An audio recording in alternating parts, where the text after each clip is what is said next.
আসসালামু আলাইকুম, কি অবস্থা সবার? আশা করি সবাই ভালোই আছেন। আজকে আমি চলে আসছি নতুন একটা রেসিপি আপনাদের সাথে শেয়ার করতে। আজকে রান্না হচ্ছে আলু আর টমেটো দিয়ে পাঙ্গাস মাছের ঝোল।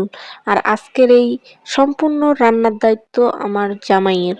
কারণ আমি পাঙ্গাস মাছ খাই না, আর সে বলেছে আজকে এত সুন্দর করে নাকি সে রান্না করবে যে আমি তার রান্না দেখে মুগ্ধ হয়ে এই রান্না খাবো। তো আমিও ভেবে রেখেছি মনে মনে যে সে যতই ভালো করে রান্না করুক না কেন আমি সেই খাবার খাবই না, কারণ আমার কাছে পাঙ্গাস মাছ একদমই ভালো লাগে না। তো আজকের এই সম্পূর্ণ রান্নার ভিডিওটি আপনাদের সাথে তুলে ধরছি, আপনারা সবাই দেখুন আর উপভোগ করুন।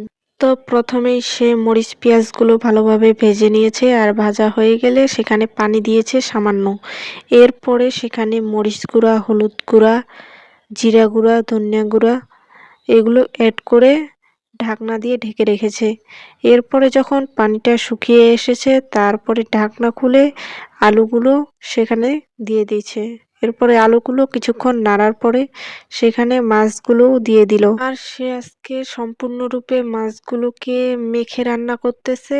ভেজে রান্না করলে হয়তো আরো বেটার হতো। রান্না করতে করতে সে আমাকে বলতেছে বাংলাদেশের জাতীয় মাছ নাকি পাঙ্গাস। আমি জিজ্ঞেস করলাম কেন আর কিভাবে। সে আমাকে বলল এই মাছে নাকি কোনো কাঁটা নেই, আর এটা চোখ বন্ধ করে নির্দ্বিধায় খেয়ে ফেলা যায়। আর এই মাছ খুব সস্তায় পাওয়া যায় বলে এই মাছকে সে জাতীয় মাছ হিসেবে আখ্যা দিয়েছে। তো যাই হোক, মাছগুলো নেড়ে চেড়ে সে পানি দিয়ে ঢাকনা দিয়ে ঢেকে দিয়েছে। এরপরে টমেটোগুলোকে 4 ভাগ করে কেটে নিয়েছে, আর সে এখানে 2টা টমেটো ব্যবহার করেছে। আচ্ছা আপুরা, আপনাদের জামাই কি আপনাদেরকে এভাবে রান্নার কাজে হেল্প করে? কমেন্টে জানাবেন। আর আপনি চাইলে আমাদের চ্যানেলটি সাবস্ক্রাইব করে রাখতে পারেন নতুন নতুন ভিডিও পেতে আর নতুন নতুন টিপস পেতে।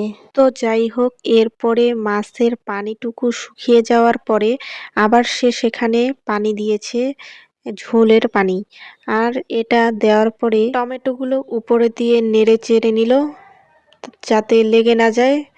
এরপরে সে ঢাকনা দিয়ে ঢেকে দিবে। আর দেখতেই পাচ্ছেন কি সুন্দর হয়েছে। এখন সে লবণ টেস্ট করে সামান্য জিরে গুঁড়ো ছিটিয়ে দিয়ে ঢাকনা দিয়ে ঢেকে দিয়েছে, এরপরে নামিয়ে ফেলবে।